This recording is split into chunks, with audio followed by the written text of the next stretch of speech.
chegamos ao último bloco do Personalidade e ao mesmo tempo chegamos a uma encruzilhada. A crise do teatro é reconhecida nacional e mundialmente, mas ao mesmo tempo as formas mais criativas e que propõem a renovação e até a recriação do teatro trazem ainda mais dúvidas sobre o futuro do próprio teatro.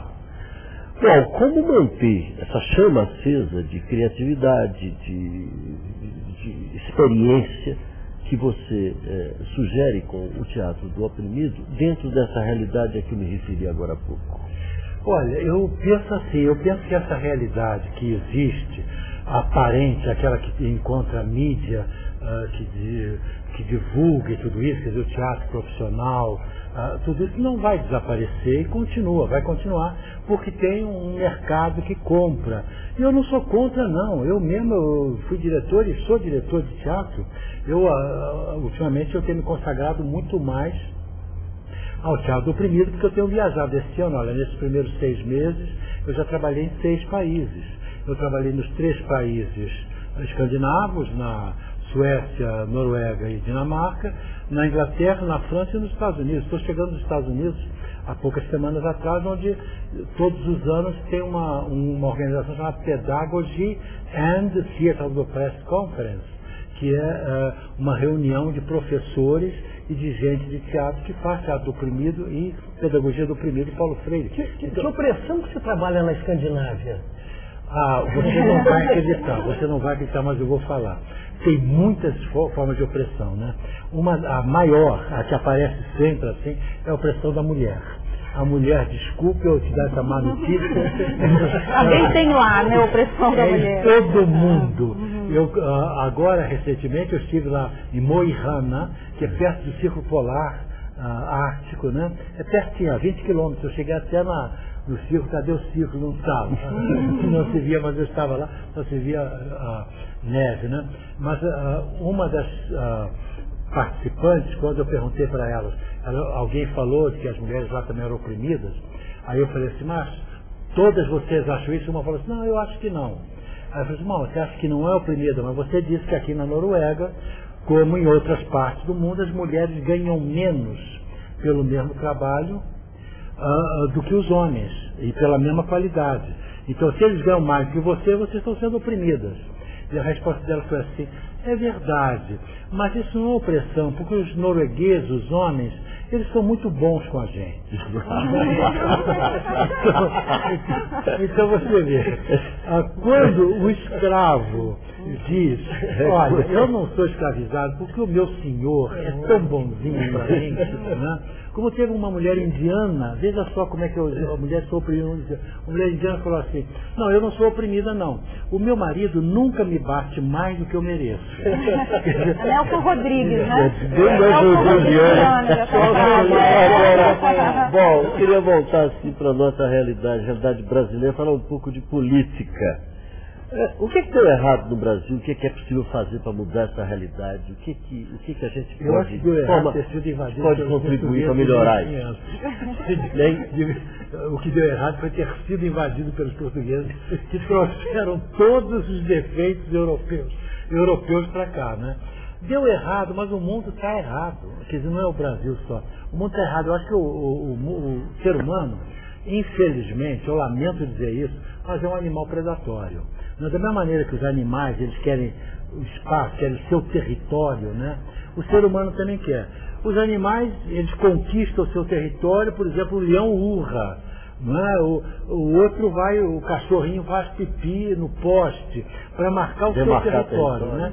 E o ser humano, ele precisa não só da terra, e é por isso que desde as Três Marias a terra brasileira está dividida e possuída por tão pouca gente, e nós todos queremos que uma reforma agrária ampla e verdadeira seja feita o mais rápido possível para sanar esse mal que vem lá de trás, que vem das invasões portuguesas. Isso, a meu ver, é um erro importado, né, que se agrava e que não se resolve. E o ser humano, então, ele não só usa o território, mas ele quer também o dinheiro, que é o símbolo de todos os territórios. Com dinheiro você consegue tudo. Então existe essa coisa predatória de querer acumular mais, né? Mas do ponto de e o vista Brasil, outra coisa que está né? errada é que a gente continua pagando uma dívida externa que não foi auditorializada, não sei como é que se diz, mas que não foi isso, não se fez um exame, uma auditoria de que se deve mesmo. Uma grande parte da dívida quem fez foram os militares foram postos lá pela CIA. Então eles também são responsáveis.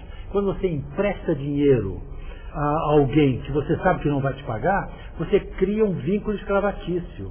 A dívida externa é um vínculo escravatício. Nós trabalhamos para pagar uma dívida que não termina nunca. Mas você acha que o governo Lula tem um projeto de país? Você que, não sei se é ainda do PT, mas já foi, né? Ou tem um projeto de poder? Eu não posso ser de nenhum partido, porque a minha vida é muito complicada, entende? Complicada não é muito simples. Eu vou onde eu tenho o que fazer. A vida é maravilhosa. Eu vim aqui porque vocês quiseram me convidar para essa entrevista. Então eu vou onde eu posso fazer alguma coisa. Então eu não posso ser de nenhum partido, porque durante os 4 anos que eu fui vereador pelo PT, naqueles 4 anos, foi um sacrifício muito grande que eu fiz de poder seguir as sessões. Agora, não só pelo baixo nível da Câmara do Rio de Janeiro, que é um horror aquilo, né? Mas pelo fato mesmo de que a minha vida é mais elástica. Agora bom, eu estava querendo te fazer uma pergunta a respeito da questão das instituições no Brasil. Por que elas não funcionam?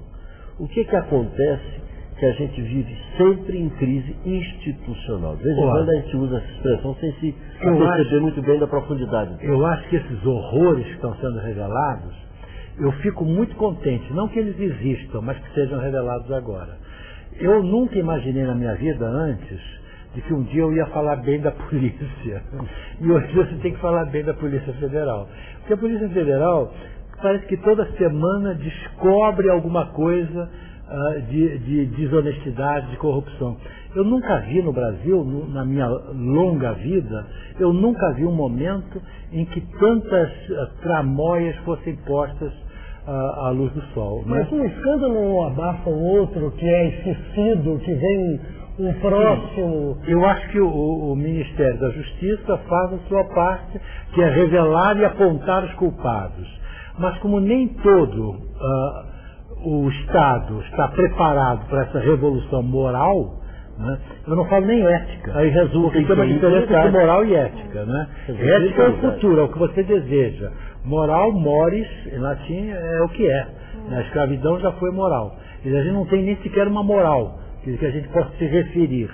E vem o Ministério da Justiça e muda bastante isso. Bom, né? com relação à violência, mas nem todo o Estado segue, essa violência, você não acha que também por baixo dela, na base, há uma crise de valores, uma crise cultural? Claro que há. Por exemplo, você veja esse caso, assim, último, outro dia em São Paulo, foi há uns dias atrás, mataram um casal na frente do filho, dentro do carro. 5 rapazes de classe média lá no Rio de Janeiro pegaram uma mulher e bateram nela, mas era arrebentaram toda. E aqui em Brasília mataram o Galdino, aquele índio. A Índia mas e não tem essa violência que nós temos aqui. Mas a violência em si mesma, ela não é nem boa nem má. Eu acho que o fato de que na Índia não tem tanta violência não é um elogio para a Índia. Porque os negros no Brasil se revoltaram. Foi um ato de violência se revoltar, porque a legalidade dizia que eles pertenciam a alguém. Então, quando eles se revoltaram, essa violência não era ruim. A violência ruim é que está acontecendo hoje no Brasil. É que não existem padrões morais, não existe ética. Então as pessoas fazem qualquer coisa e o exemplo vem de cima, de baixo e pelos lados. Né? Quer dizer, então o que é que você pode esperar? Quer dizer, eu acho um horror o menino que foi arrastado durante centenas de metros e assim mesmo. As pessoas, quer dizer, você não vai nunca desculpar um assassino. Entendeu? Assim, ele pede desculpa porque não tinha escola. Mas não tinha escola. Então não desculpe também a falta de escola. A gente não vai desculpar o assassino, mas também tem que dizer, eles não tiveram escola. Os professores eram extremamente mal. Então isso não justifica nenhum crime, de maneira nenhuma. O criminoso é criminoso, cometeu um crime. Mas eu penso também, será que é inocência não pagar decentemente aos professores? Não ter hospitais para todos? Será que isso é decente? Mas a falta de educação e de saúde também é um crime, né? Pois então, eu com outras palavras eu queria dizer isso sem pronunciar a palavra explosiva crime. Igual, o teatro salva, porque nas suas experiências do teatro do oprimido nas prisões, por exemplo, porque as igrejas evangélicas entram muito nas prisões e convertem e dizem que resgatam aquelas pessoas, né? Nas suas experiências nas prisões, você teve casos de pessoas que mudaram, que descobriram um caminho através do teatro? Eu citaria centenas. Eu posso citar uma assim que me comoveu muito. Foi um rapaz que depois de fazer uma peça veio uma menina de 10 anos para ele e falou: você estava maravilhoso. Então ele falou assim: então eu tenho que mudar a minha vida, porque nunca ninguém disse que eu servia para alguma coisa. E essa pessoa mudou a vida dela. Eu posso dar um outro exemplo. Havia, não sei se foi o presidente Bernardo, presidente Prudente, lá em São Paulo, tem uma prisão que ela era tratada como se fosse o leprosário da cidade. Ninguém queria nem chegar perto. Nós trabalhamos lá dentro, trabalhamos com os presos, mas também com os guardas, também com os funcionários e também com os vizinhos. Você não pode pegar os presos só. Tem que trabalhar com o contexto inteiro. Trabalhamos com eles, conseguimos uma coisa extraordinária, que era de levar os presos para a praça pública, que evidentemente ficou cercada de policiais armados por todo lado, e fizemos uma cena de teatro fórum, em que os presos mostravam algum problema que eles tinham, e os cidadãos livres entravam em cena para mostrar soluções. Isso criou uma visão diferente, permitiu uma visão diferente dos espectadores, dos cidadãos da cidade, a ponto de que quando terminou o espetáculo, a partir daí, todos os dias de visita, pessoas que não tinham nada que ver, que não tinham nenhum parente preso, iam lá para conversar e continuar a discussão, né? Houve casos assim, por exemplo, foi em Mato Grosso, se não me engano, foi em Campo Grande, numa prisão em Campo Grande, eu acho que foi lá, que não tinha lugar para representar a peça, então o único lugar era em frente a uma grade em que havia os presos lá, estavam amontoados uma porção. Então, vamos fazer aqui mesmo, pediram autorização aos presos, você se incomoda que a gente faça uma peça de teatro aqui na frente de vocês, eles disseram que você pode fazer não sei o quê. E ficaram assistindo também. Na hora do fórum, quando o espectador entra em cena, um prisioneiro falou assim: eu tenho uma solução. O carcereiro foi lá, abriu a porta, ele saiu, entrou em cena e começou a representar a sua ideia. Tem um outro preso também, falou: eu tenho outra ideia. E os presos e os guardas e quem estava lá, todos eles ficaram juntos tentando resolver o problema. Quando terminou, os presos voltaram para a cela deles e eles fecharam a porta. Isso para mim é um exemplo máximo de como deve ser o teatro. Os espectadores não devem ficar encarcerados nas suas poltronas. Eles devem ter a liberdade de usar o palco, que é a obra deles. O espaço estético é a criação do espectador olhando. Então a gente tem que democratizar esse espaço. Agora, Boal, o tempo já vai ficando curtinho, mas eu não gostaria de terminar sem fazer uma pergunta para ti, que eu acho que é essencial. Você é um otimista? Sempre fui. E vou continuar sendo a vida inteira, porque eu acredito. Em relação ao Brasil, tô falando. Em relação ao Brasil, eu acho que o Brasil está mudando e muito. Eu acho que só o fato de ter dado alimento para 11 milhões de pessoas, que na verdade famílias, não pessoas, que significa 40 e tantos milhões de pessoas, só isso já é uma coisa extraordinária. Eu acho que o Brasil está avançando.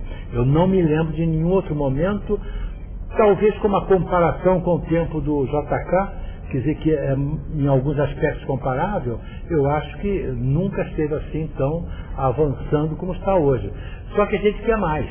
Eu quero mais e quero mais depressa. A gente é ansioso, a gente esperou tanto tempo, agora abre, a gente explode um pouco. O que você solicitaria da classe política, dos agentes públicos de maneira geral? O que você pediria a eles?